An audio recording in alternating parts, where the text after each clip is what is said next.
Christopher Baggett with CBR.com. Sitting here with Todd McFarlane, comics legend. I saw you talking on your Instagram. This is the first time you've done a con stateside in like 2-3 years. Almost 3 years. Almost yeah, 3 years. Last one was New York Comic Con 2019. 2019. So I was saying to people, if I don't go to San Diego, the next one would be New York. That will be a full 3 years, right?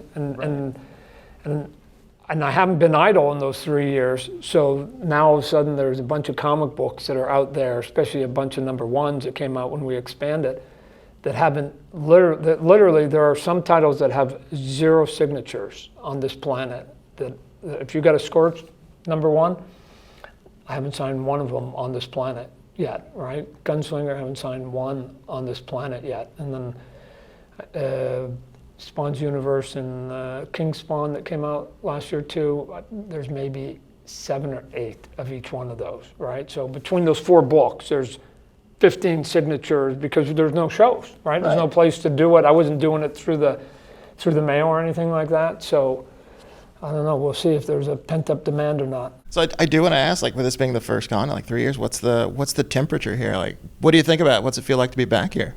Sort of the same, right? Everybody's just a little bit older, right? We just jumped 3 years into it. I don't really see there's going to be a big difference. I mean, obviously some,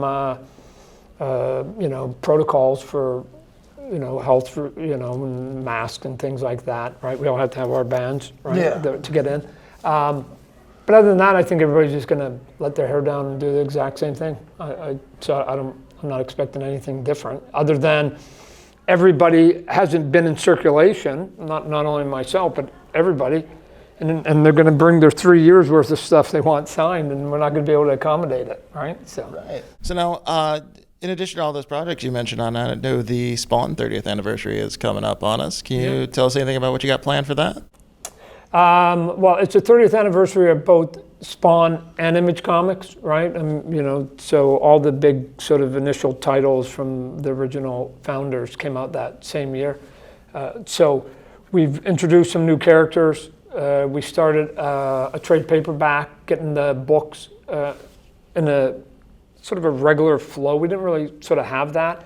And part of that is building because of the success of basically since issue number 300, and we kept that momentum going through the pandemic with the expansion of the books and, some big Hollywood TV movie news coming out later in the year, that it's, I think, only going to continue to grow. So the trade paperback people going, hey, you know what? I sort of was a lapsed buyer of the product and the character, or maybe I'm just coming to it new, so I don't want to start with issue 300. I want to go back that we're doing that. I mean, the toys keep selling, right? Last year we had our DC Multiverse line was the number 1 selling line of action figures in both America and in Canada, right? I mean, just so people understand what I just said, that's outselling Marvel, any Marvel line, any Star Wars line, and even I don't even have the whole DC Multiverse. There's another company that owns the Master Toy license. I only got a sliver, and with that sliver of that line, our company was able to outsell all those other products that were out there. And I think part of it is, we didn't raise our price during the pandemic, where a lot of people were, and we were doing a lot of characters that nobody's ever done before. Right? I mean, I understand everybody wants a classic figures, and we'll continue to do those. But nobody's done. There's literally thousands of characters in the vault of the DC Multiverse in the comic book library that nobody's ever done once. So you do it. People go, oh my gosh! Anybody who ever wanted that character has got to go buy it because nobody's ever made it before, right? Boom, don't, and they drop it. So we had that momentum coming there. I mean, on I just finished directing a music video with Ozzy Osbourne. We're gonna, Ozzy's gonna be here for a couple of hours here at the Comic-Con. We're gonna do a signing here on Friday, and then we're still, I've got 5-6 shows in development for TV, and then we're still, moving forward on the movie. We were debating whether to make a big announcement because we've been adding pieces to it here at San Diego. So, all the parties that were involved, we had the conversations coming here. Do we make the announcement here, or do we wait and keep our gunpowder dry until New York Comic Con? And we eventually said, I will do it at New York. So New York Comic Con will be making another big announcement on it. Okay, so man, you just touched on like 3 different things I wanted to talk to you about today. But the Spawn movie, the next big announcement is at New York. Anything you can tell us today, or just gonna keep all that to yourself until then? Well, we've added talent, right? Mm-hmm. And there's some other pieces that are going there, and so we've made some announcements of people who are attached to it, but not all of them. Right, mm-hmm. So we're just going, man. At some point, I keep saying, at some point, when are we going to tell people?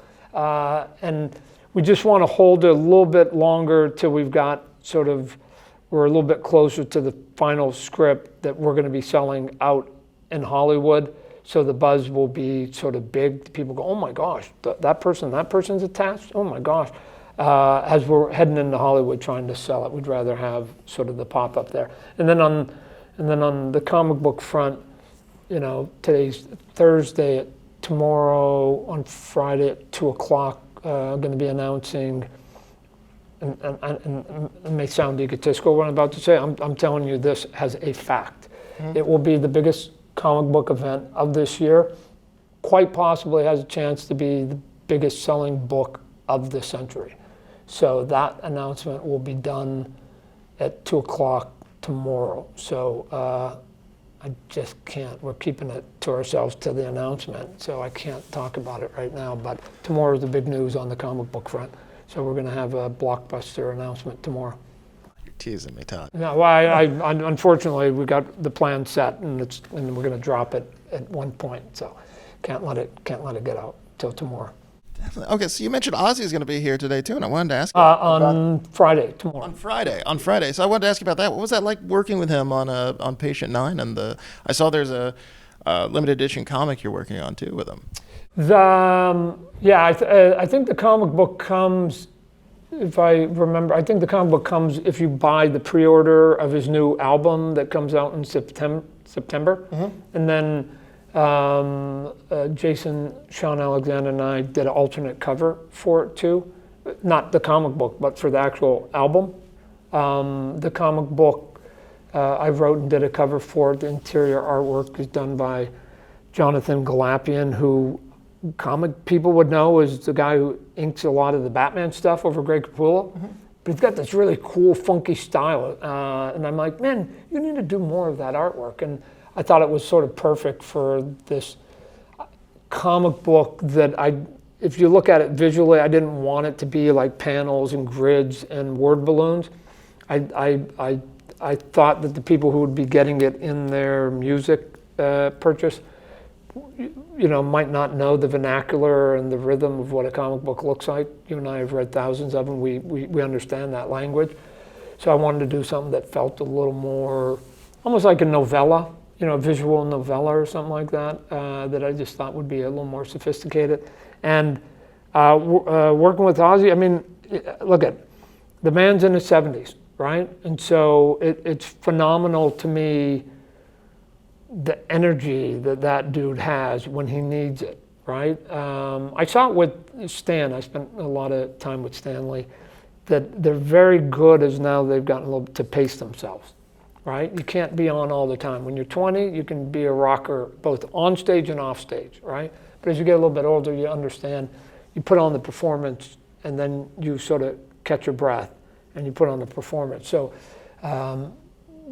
before I was saying action, I'd be giving him all this sort of direction. I thought maybe I was probably overwhelming him, and you can just see he's like sort of looking at me, not really giving me a ton of indication whether he was going to do it or not do it, or even like understood what I was asking him to do. And he just sort of looked and he's like, now? And I'm like, yeah, now, Ozzy.